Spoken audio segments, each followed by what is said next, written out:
Amen. Hallelujah. Purihin po, Panginoon, at tayo po muli ay nakita-kita sa gabing ito upang pag-aralan ng iyong salita. Ang ating pong teksto ay matatagpuan sa Book of John, chapter 60 to 71.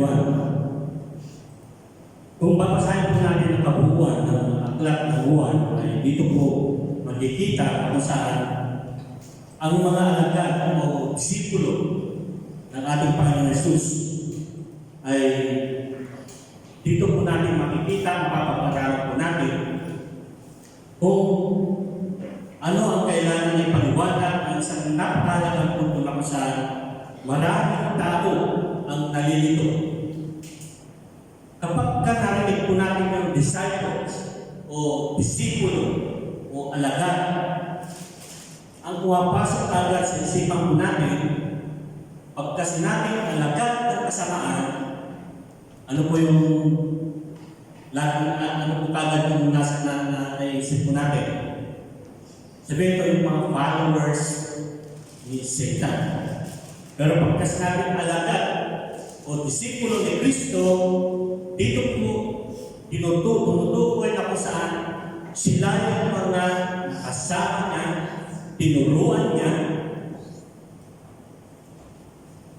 kahit sa ganung pagkakataon, face-to-face na nakakasama niya, pero nandun pa rin yung mga pag-aalinlangan na nandun yung inaakala kasi nila ng ating Panginoon Jesus dumating dito sa lupa bilang Mesaya na kung saan ang iniisip ng mga Hudyo ay ito ay warrior. So yung kagad ang nasa isipan nila. Kaya ang sinabi kasi na darating ang manunubos upang magpalaya. Ibig sabihin, kung magpapalaya, merong nakakulong o merong nakatali. So, sa isang banda na kung saan merong nakakulong o nakatali, siyempre gagamit mo ng puwersa o amuhan. Dito po, sa John 6:16-71, disciples, kung tinutukoy niya is Jesus' disciples, sabihin yung mga followers po ng ating Panginoon Jesus. At bago tayo pumunta dito sa teksto nito, what is a disciple? Ano po ang ibig sabihin ng disciple?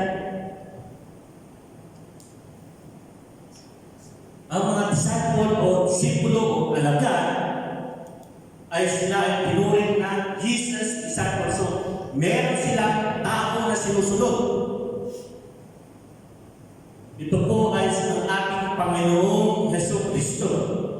Na kung saan ang kanyang mga alagad ay kahit saan siya magpunta, ay kasama-sama siya lagi. Kasama ng kumakain, kasama ng natutulog. Kaya nga po pag yung term na discipleship, kapag sa modern church na yan ang tinutukoy, pagka sinasabi natin sa ating iglesia na meron discipleship. Nakakalungkot yung kahulugan ng discipleship na sinasabi na dumarating sa mga mananampalataya. Ito po yung pagbabahagi kung ano ang natutunan mo sa ating Panginoon Jesus. Kaya kung minsan may narinig ako, ay salamat sa ating kapatid na si ganito ay siya ay disciple niya. And then habang nagpapaliwanag siya, doon pala, siniyeran lang siya ng Word of God, salvation. So hindi pa discipleship. Kasi kung alagad, ibig sabihin nun, meron kang disipulo, kahit saan ka magpunta, kung ano ang nalalaman mo, kung ano ang natutunan mo, ipapasa mo sa Kanya. Ganon ang ating Panginoon Jesus. Pinasa sa Kanya paano magpalayas ng demonyo, paano Yun yung ibig sabihin ng disciple. Na kung ano natutunan mo sa Biblia, kung ano natutunan mo sa church, sa pananambahan, ito ay isishare mo sa tao gusto mo na lumago at siya ay gagamitin ng ating Panginoon Yesus. Kaya nga po, si Apostol Pablo, ang number one na disciple niya, sino po? Si Timothy. Kaya nga, nung naalala ko nung nasa Saudi Arabia po kami, kapag kasi namin, hahayo tayo. Timothy tayo. Ibig sabihin nun, yung nagsabi na hahayo, mag-volunteer ka as Timothy. So karamihan ng Timothy doon ay yung mga bagong tanggap. So nakikita mo anong ginagawa, naghahayag ng salita ng Diyos, nag-evangelize, and then ang akala ko puno, ang Timothy ay yung julalay, alalay. Yun po yung sinasabi, yun yung pagkakaintindi ko puno. Yung pala, siya ay naging alagad o disciple mo habang ikaw ay nag-share ng Word of God, ang trabaho niya ay manalangin para sa iyo. Para bawat pagbuhat ng iyong bibig ay kasihan ng banal na Espiritu na tumimo sa isipan, sa puso ng mga nakikinig. And then, sabi ko, ano gagawin ko? Sabi niya, binding and loosing. So, kasama pala yung mananalangin ka. Sabi, habang gumagawa ang mga anak ng Diyos, sabi nga, kung nasaan ang gawain ng Panginoon, naroon din yung gawain ng diablo. First time po patin ang anniversary. Kabuwang ko ng Eastern Province. Madaling araw, kami sa isang mahabog pa si Brother Hansel, alam niya ito. Habang nandun kami, yung papuntang malapit ng gabi, sabi ko, saan tayo punta? Tapos, nakita ko doon sa kalsada na pinupupo namin, merong patrol. Sabi ko, patay. May pulis. Sabi ng driver, tago nila ang bibili. Nung makarating kami doon sa kalsada, din siya, pero merong left and right. Ang sabi ng pulis,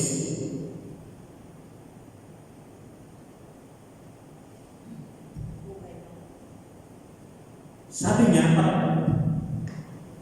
gawain sa kanan. Pag ganon, sabog. Kaliwa.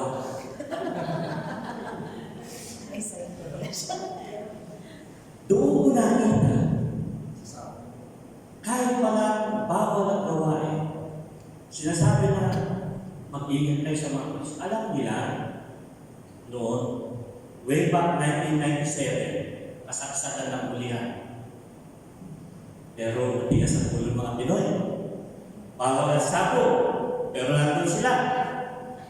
Biyernes, araw ng Biyernes din. Kung ano ang gawain ng Panginoon, nandun din yung gawain ng diablo. Pero kuwan-kuwa yung pulis, magkasilabi na nun. Sabo. Ibig sabihin, yung gawain ng Panginoon ay meron lang ang counterpart. Buti nga dito wala akong gano'n. Amen? Meron ba? Online software. Online software. So, ganun po yung nangyayari. So, mabalik po tayo, meron pa akong isang kwento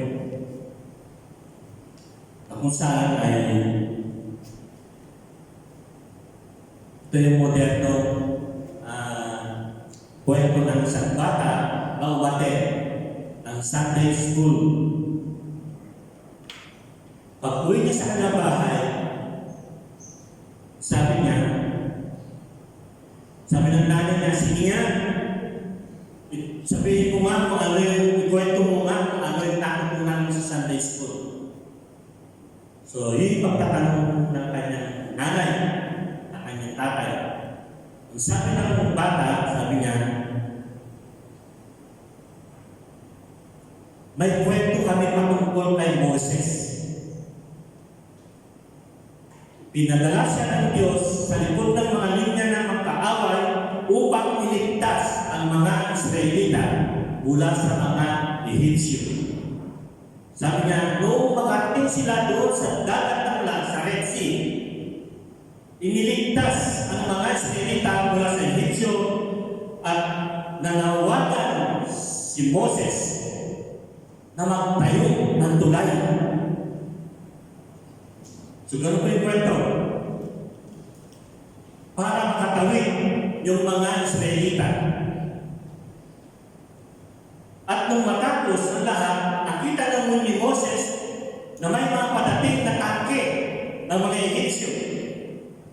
Paparating, mabilis na nagpadala siya ng mensahe sa headquarters. So, sabihin meron siyang walkie-talkie. Nag-radio siya, hindi niya na ilan na magpadala ng mga divers bomber para pasabugin yung tulay na ginawa na siyang dinaanan ng mga Israelita. Nagtanong ang kanyang nanay, bakit iba yung kwento mo? Yan ba talaga ang natutunan mo sa Sunday School? Tanong ng ina. Sabi niya, hindi. Kasi yung kwento ko, yung totoo, hindi naman kayo nakikinig. Ano kung pinapahiwatig dito? Ang mga alagad ng Diyos, nakikita nila kung ano ang ginagawa ng ating Panginoon Jesus. Pero, hindi pa rin sila lubos na naniwala. Nandoon yung nagpapagaling sa may sakit, gumawa ng himala. Pero iba pa rin yung iniisip ng kanyang mga alagad. Minsan ganun tayo. Kapag yung totoo kinuwento mo, parang walang interes yung nakikinig. Pero yung gagawa ka ng kwento na may kasama exaggeration, tuwa-tuwa yung nakikinig. Lalo naman may sabang marites. Amen? So, ganun po ang nangyari. Nung araw na yun, nung ating Panginoon Jesus ay nasa Capernaum,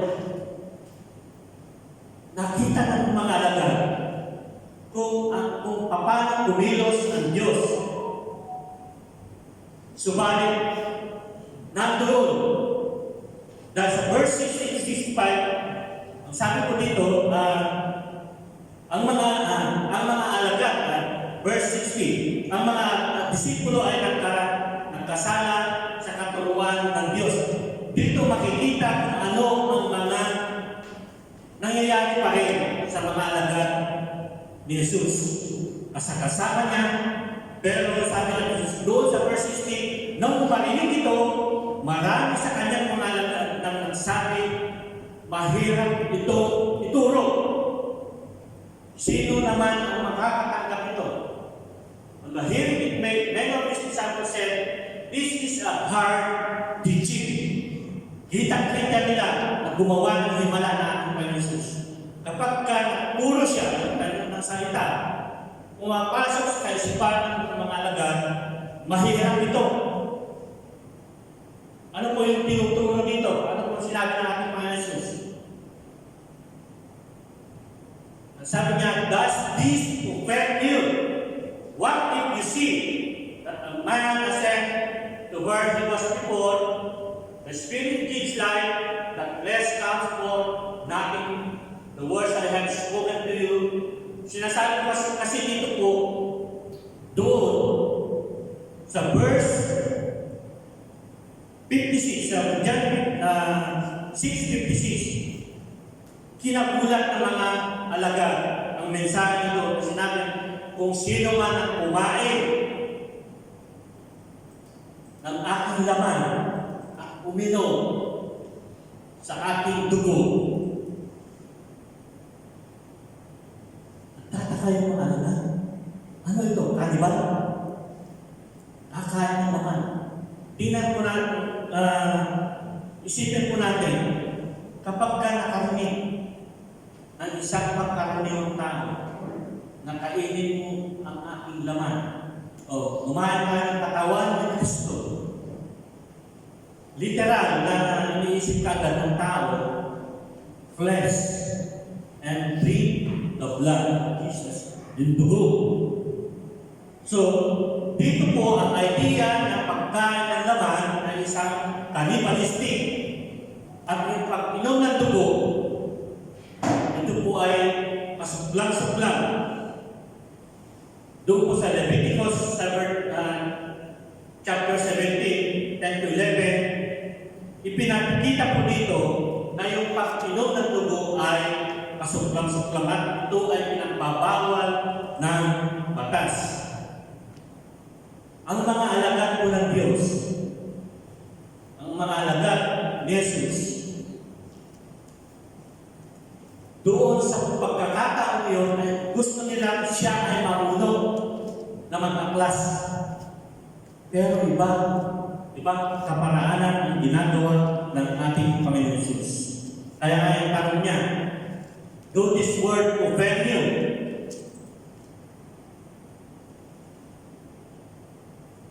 Kasi po, ang mga alagad po ni Jesus, mabago-bago ang puso. Ngayon, ang akin niya, kinabukasan, awan. Ngayon, umaayon sa kanya, kinabukasan, tumutulig siya sa kanya. Minsan, ganon ang buhay ng isang nagbibisan. Kasama-sama, tinuturuan. Kahanap mo, umaayon sa'yo. Pagbalik mo, anak mo pala. Inaagad na pala sa iyo. So, mahirap tanggapin minsan yung gano'ng pagtuturo. Pangalawa po, ang ating Panginoon Jesus ay tinuruan o pinayuhan ng kanyang mga alagad. Dahil alam niya ito ay sila ay nagkanggaling tungkol doon sa binahagi sa kanya kaya tungkol sa verses ito, nakakasakit ba ito? Did this offend you? Yun lang po, sinabi niya dito, yung paano kung makita ninyo umakyat ng anak ng tao sa pinaroonan niya noon. Yung po pag-akyat ng anak ng tao, yung umakyat ng anak ng tao, hindi po literal na hagdanan may hagdanan, kundi doon po pinapakita yung pagkapato ng ating Panginoon Jesus. Ito po yung ibig sabihin nun. Kaya nga po, ang mga alagad ng ating Panginoon Jesus ay ano yung tawag sa grappling? Ang tagal ng grappling?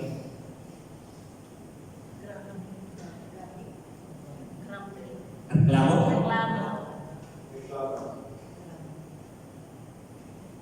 So, nandoon yung pagreklamo.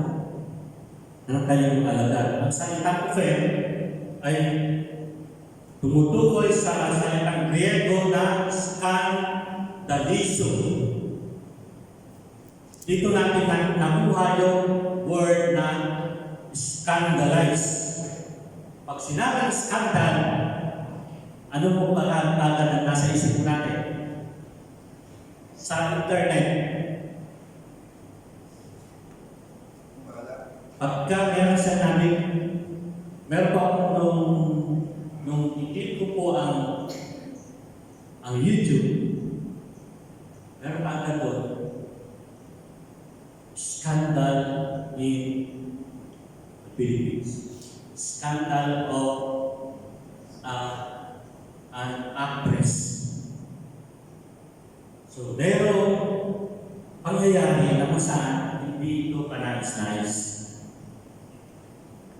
Ibig sabihin, pag narinig po natin yung word na scandal, meron pong kaakibat na moral activities. So, ibig sabihin, hindi katanggap-tanggap sa mga alagad ng ating Panginoon Jesus. At dito sila nagtatalo-talo kung saan ay hindi nila naunawan, kaya nga pinayuhan sila ng ating Panginoon Jesus ang kanyang mga alagad upang sa gayon ay sila ay matuto.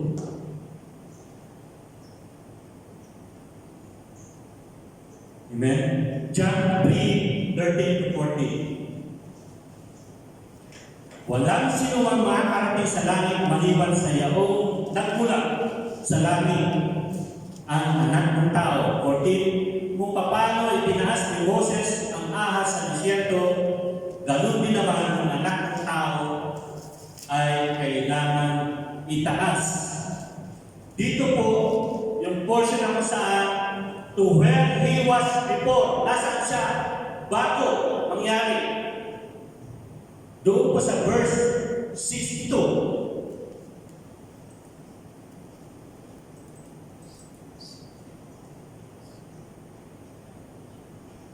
Ibig sabihin, ang ating Panginoon Jesus ay pre-existence na siya. It implies Christ's existence before His birth. Kaya nga sabi niya, it is the same person who was with the Father and who became incarnate, and in due course of time, He will return. So, yung kinaroroonan niya noon, ito po yung nagpapahiwati. Hindi po yung kinaroroonan niya noon, hindi po yung kung kailan siya pinanganak, kundi bago siya ipanganak, bago siya mag-exist. Sabi ng Biblia, kasama na siya ng Ama. At siya nga po yung tinatawag na reincarnation. So it implies the existence of Christ before His birth. Dito po, ito po yung tinutukoy niya na kung saan ay ang ating Panginoon Jesus na nagkatawang tao, siya ay kasama ng Diyos. At ito ay isang persona na kasama ng Ama. Ang Espiritu na ay nagbibigay buhay, walang kwentang laman, mga salitang sinasabi ko sa inyo, ang Espiritu ay, mga ito ay buhay. Ibig sabihin nun, para pang sinasabi ng ating Panginoon Jesus sa kanyang mga alagad, ngayon, nagagat kayo sa salitang sinabi ko na ang ibig sabihin ay iniisip niyo na ito ay literal, pero hindi niyo ito matanggap, at ang tanging banal na Espiritu lamang po siya makakapaliwanag. Minsan kapag binabasa ko natin ang salita ng Diyos, hindi natin maunawaan. Kaya nga po, bago tayo magbasa, ay humingi tayo ng patnubay ng banal na Espiritu upang ang interpretasyon, yung binabasa po natin ay malinaw na maunawaan po natin. Doon po sa online na natin ang po, sabi niya, paano niyo ba i-interpret ang Biblia? Dahil lang ba sa karanasan nyo? O dahil lang sa narinig nyo? Ganun po yung tanong, ang isang tanong sa mga pastor. Ang sinabi, mismo sa Biblia, ay naka-arrange na siya kung ano ang ibig sabihin nun. Kaya po kung nagbabasa po tayo, may mga headings po na nakalagay doon. Kagaya po dito sa John 6, ang sabi dito sa bago dumating, dito sa verse 16, ang salita ay tungkol sa buhay na walang hanggan. Dito po, nakapaloob kung ano ang ibig sabihin, ano yung topic, at ano yung konteksto ng salita ng Diyos.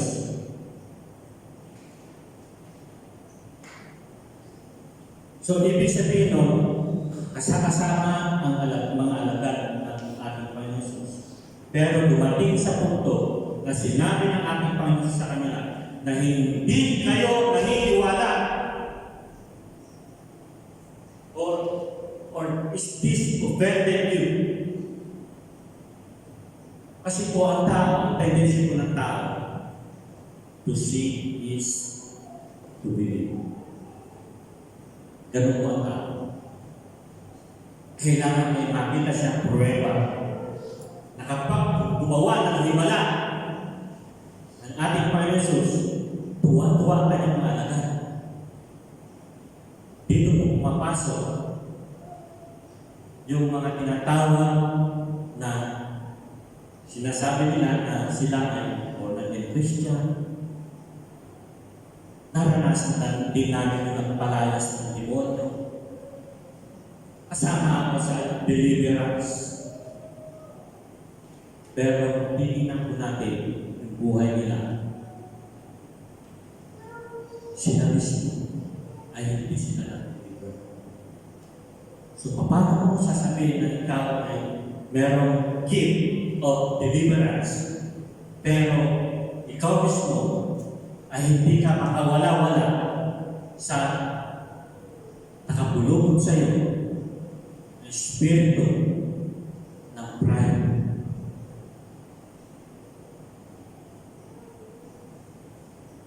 So, dito po taliwas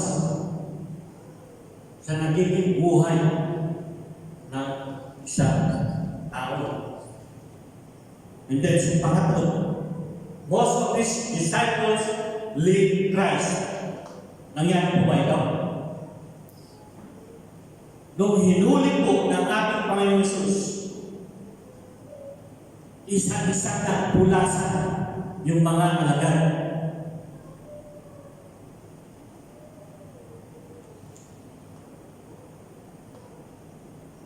Verse 66. Most of these disciples leave Christ. Sa verse 66 po, mula ngayon ay marami sa kanyang mga alagad na tumalikod at hindi sumunod sa kanya. Ganito po ang tao. Ganito rin minsan ang mga Kristiyano. Sinusunod nila ang Biblia, nakaranas sila ng kapangyarihan ng ating Panginoon Jesus. Pero, nakakalungkot, iniiwan nila ang kanilang pananampalataya. Meron po akong isang kwento ulit. Yung kasamahan ko po ay bumili ng gitara. Sabi ko yun. So, nahihintong kasi, kapag ka bumili ka ng bagong gitara, kailangan pumunta ka sa mga shop kung saan ay napakamahal. So, pinuntahan po namin, kung sabi, pinuntahan namin, si pastor pala ang nagbebenta ng gitara. Yung kasama ko po, hindi po pa siya Christian, pero kasakasaan lang. Sabi ng pastor, gusto nyo testingin? Sabi ng bibili, hindi pa ako marunong mag-gitara. So, madalit sabi, sinaksak yung board sa amplifier, ilagay sa gadget, and then tumugtog. Ang tinugtog, Soldier of Fortune. Pastor ko yun. Soldier of Fortune ang tinugtog. Sabi niya, ganda! Di ba maganda? Sabi nga, oo nga, pastor. Worldly naman yung tinugtog mo. Yung bibili. Inaalagaan namin. Kaya ang tanong kung inaalagaan mo namin. Pang-worldly pala yung pastor niyo. Nakakalungkot. Naturingan ng pastor. Pero nakakataan. Nakakapiso. Sa buhay ng isang Kristyan, kailangan po natin ingatan ang ating mananampalataya. Baka yung pagbuka ko ng ating mga bibig, nakakapiso. O nakaka-discourage sa mga sinasabi natin na hinahayuan natin. Ano nga ba, ladies? Kasi ganito, ano na? Kasi ganito na, ayun, umayo. Nawala ang pag-i-evangelize. Minsan, gano'n ang tao. Maging sa mga Kristiyano, ay dito nasiswing kung saan iniiwan nila yung kanilang pananampalataya. Yung pagkakakilanlan na sila ay Kristiyano, sinesend sa inyo para na makibagay sa mundo. Ben, ganun po ba tayo?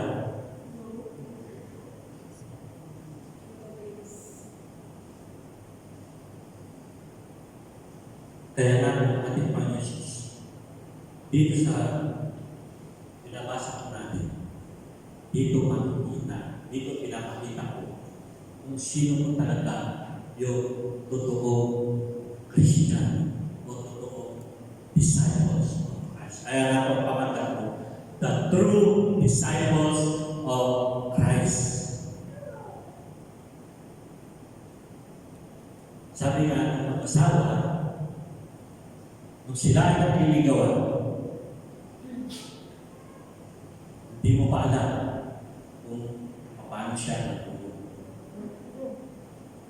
Pero naging asawa na,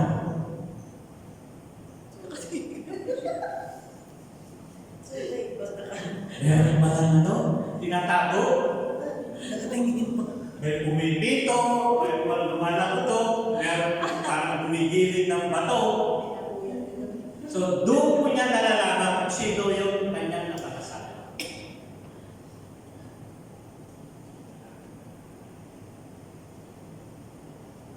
Amen? Sino po nakakarinig dito? Marami palang tinatago na abilidad. Marami palang gifting na nakatago. Pero dito, kapag kasama mo na siya, doon makikita kung ano ang ups and downs ng iyong asawa o maging sa mga kaibigan. Kapag hindi mo pa siya nakakasama, makikilala mo siya. Ang ating Panginoon Jesus, kasama niya ang kanyang mga alagad. Ang ating Panginoon Jesus, alam na alam niya kung tutuusin kung ano ugali ng kanyang mga alagad. Pero pinapakita lamang dito kung saan ay maging tayo nakabahagi Iglesia ng Panginoon, meron na tayong mga gift na nakatago. Ito'y lalatag lamang kapag nakasama mo siya ng matagal. Amen? Kaya po, ang ating Panginoon sa sinalis niya ang kanyang mga alagad. Ano po yung challenge dito sa verse 68 at verse 67? You do not want to live. Ayaw mo rin umalis, di ba? Tanong ni Jesus sa mga alagad sa 12. Doon po sa NIV, sabi niya, ang ating Panginoon ay kailanman nagnanais na hikayatin ang mga pananampalataya na mahina. At nagkaroon siya ng malaking pagmamalasakit sa pagmamahal sa kanyang mga alagad. Kaya naman, nagtanong siya ng umasa, may gabibong sako. Ayaw mo rin umalis.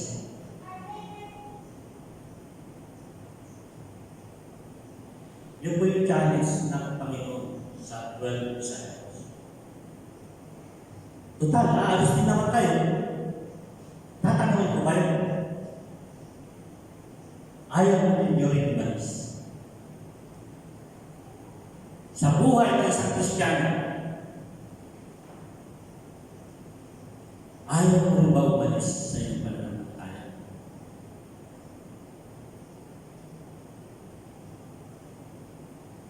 Ano po ang sagot ni Pedro?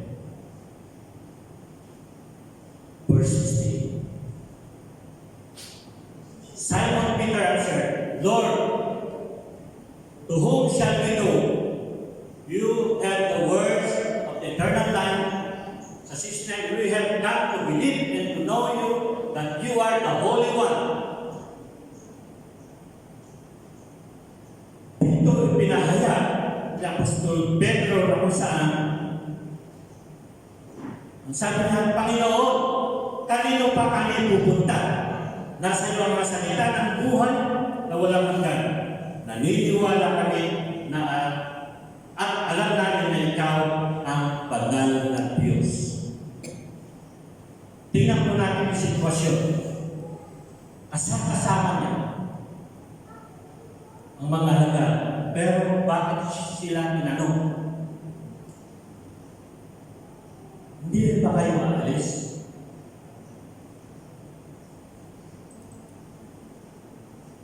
Minsan gano'n yung nararanasan po natin. Kami-kami na lang di uli. Alis na rin ako. Kailangan na ba ako rin yung malis? Ibig sabihin, mag-give up ka na rin sa iyong pananampalataya.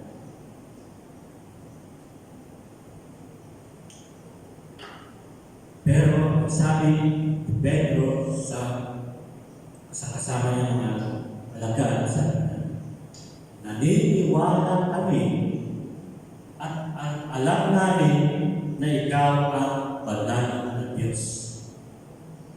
So, nung ginanit sila, saan pa kami pupunta? Minsan nakakalungkot, yung mga Kristiyano, sabi nila, nakaranas ng himala, nakaranas ng pagpapagaling. Sila mismo, nung nilehans nila yung may sakit, ay gumaling. At meron yung pinag-pray. Ito yung nagkaroon ng katugunan.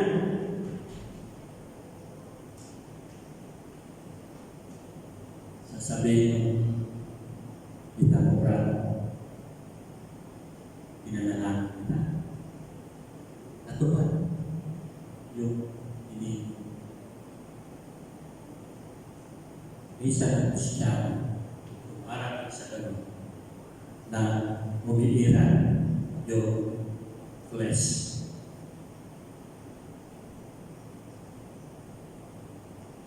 Amen? Yung word ng kami,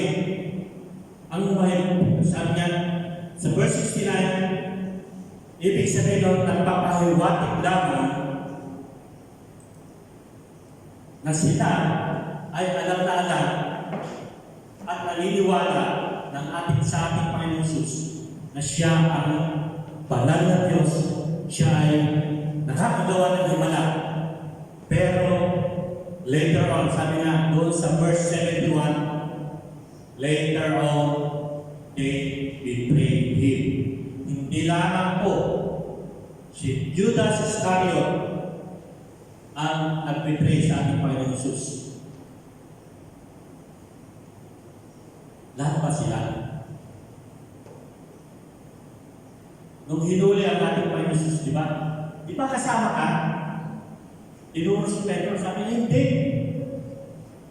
Hindi mo siya kilala. Pero bago dumating ko yun, ay sinabi na ng ating Panginoon sa kanya, you will deny. Ilang beses? 3 times. Kaya nga po, kasama niya, later on, lalayasan siya, at lalo-lalo na si Judas Iscariot, he betrayed Jesus. At ito ay nagtaksil sa kanila. Meron po ako nabasa dito kung saan ay isang komentarista sa kanya.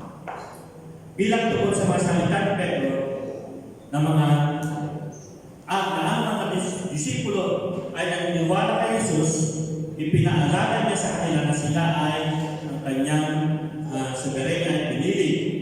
Hindi papayag si Jesus na kahit isang bulog o nagpapapanak ng tao na sa pagpili ng tao, ito ang dahilan kung bakit sila ay naniniwala dahil pinili sila ni Kristo. Ibig sabihin, when Jesus chose Judas,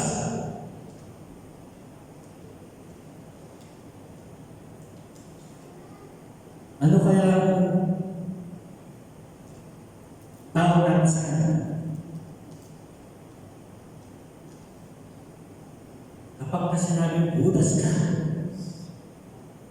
ibig sabihin, traitor ka.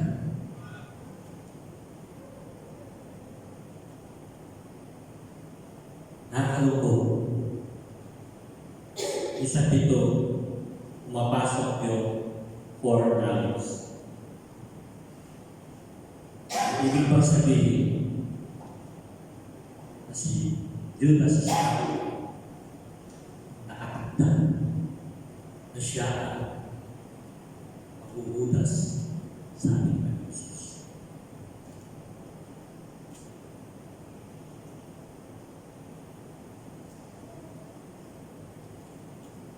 Tayo po ba ay isang alaga?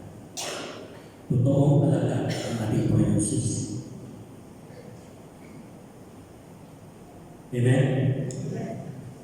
What then is a true disciple of Christ? Ano nga ba ang tunay ng disipulo ni Kristo?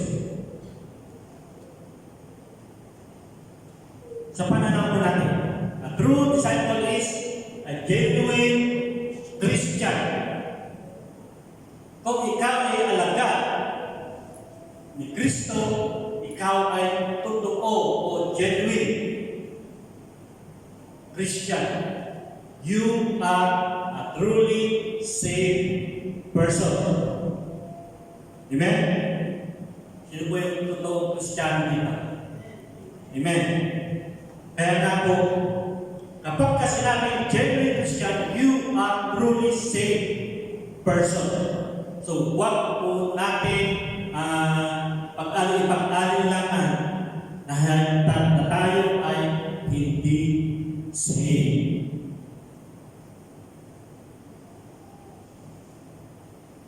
A true Christian believe that Christ is a Savior. Amen?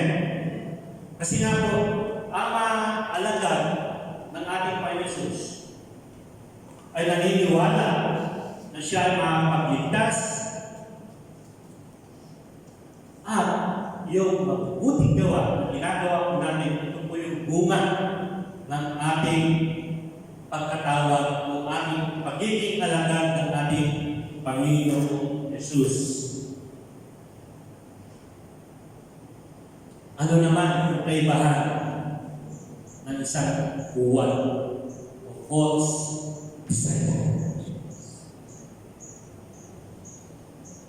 What are the characteristics of a false disciple?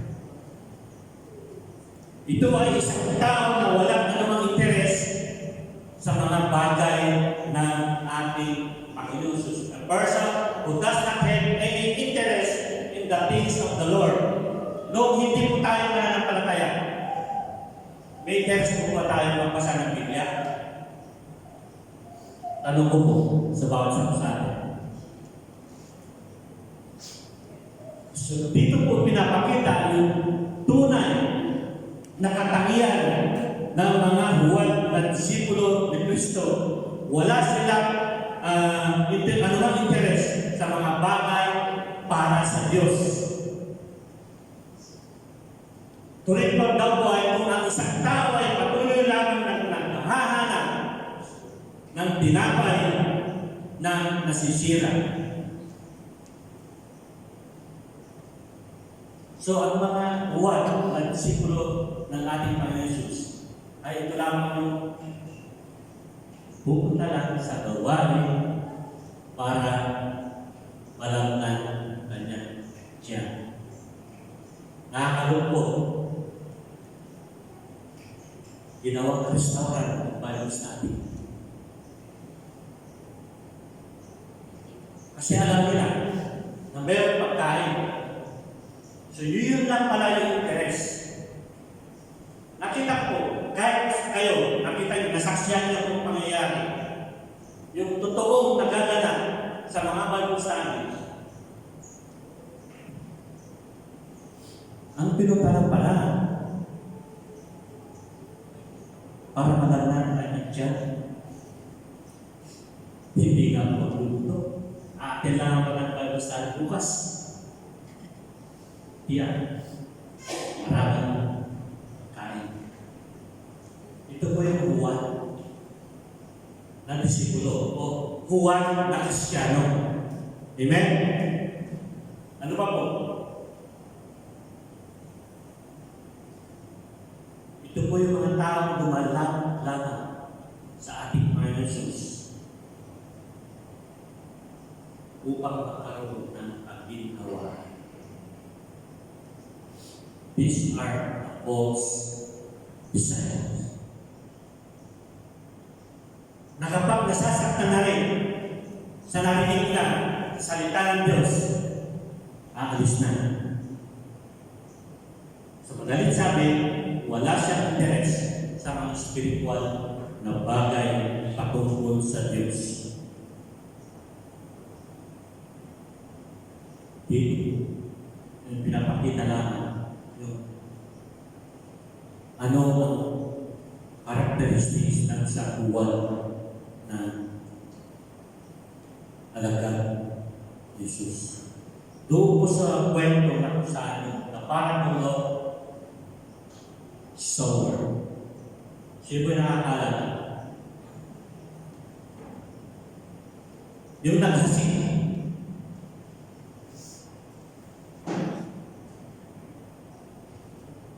Kung aaralin po natin yun,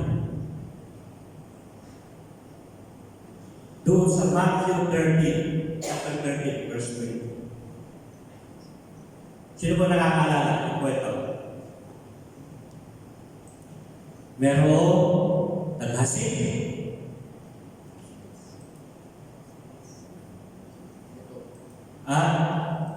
Yung isang buto ay tumubo sa daanan, sa batuhan, sa tawagan.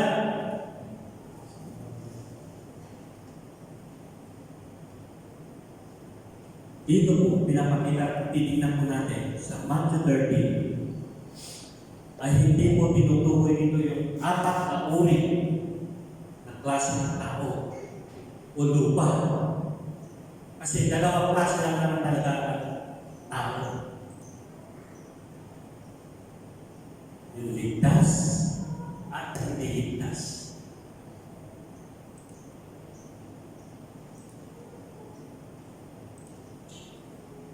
Kaya mas nasabi na, kasama natin siya dati. Ang tinding panalangin.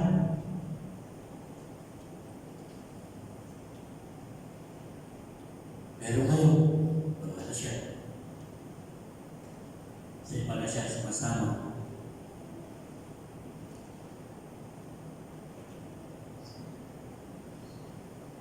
Ibig sabihin, yung mga nakaranas ng himala at kalaunan ay umalis. Doon po tumutukoy na those are unsaved people. Kaya po, dalawa lagi. Nilalang ng Diyos ang tao, isang babae, at isang lalaki. Dalawang klase ng tao, the saved one and the unsaved ones. Tingnan po ninyo dito. Aralin niyo po yung Matthew chapter 13.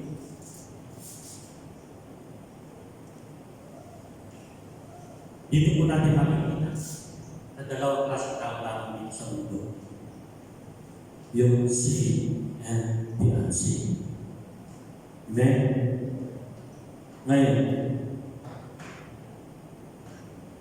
sabihin po natin ang ating sarili. Saan tayo napapabilin? Are we a true disciples of Christ? Or we are false disciples of Christ? I do believe lahat po tayo ay true disciples of Christ. Amen? So, huwag po tayo ginawa. Huwag po tayo ma-discourage. Magpatuloy lang po tayo. Amen?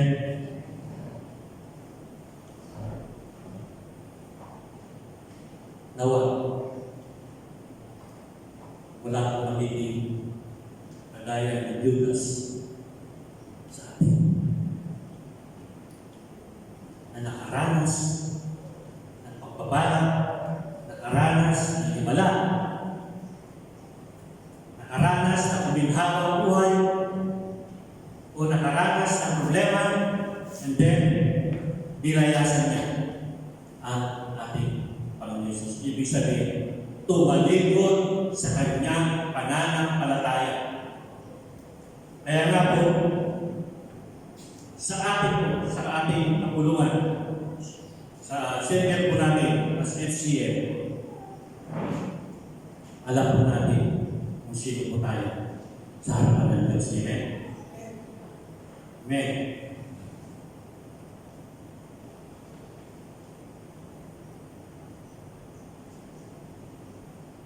Meron tayo ng tanong.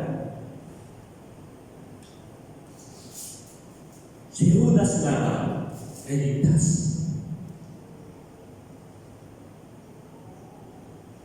Matagal ko nang narinig ito ng katanungan.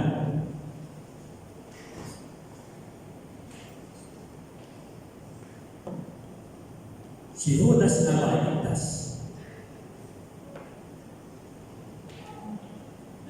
Ibig sabihin ko, wag mo na pakialaman.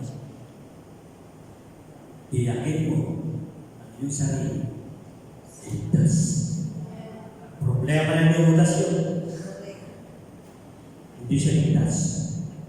Meron ng isang pastor, sabi niya, Brad, alam mo kung paano para malaman mo, magpatuloy ka sa iyong pananampalataya. Pagdating sa langit, pag di mo nakita si Judas, hindi siya ligtas. Joke lang po yun. Nakatakta si Judas na mag-betray sa ating Panginoon Jesus. Ayon sa mga comentarista, mga Bible scholar, siya po ay pinalaga na talagang tatalikod sa ating Panginoon. Sakot naman ang buhay ng Judas. Talagang nakatalaga na maghuhudas. Kaya kailangan maghudas, di ba? Judas Iscariot. Sa life application po natin,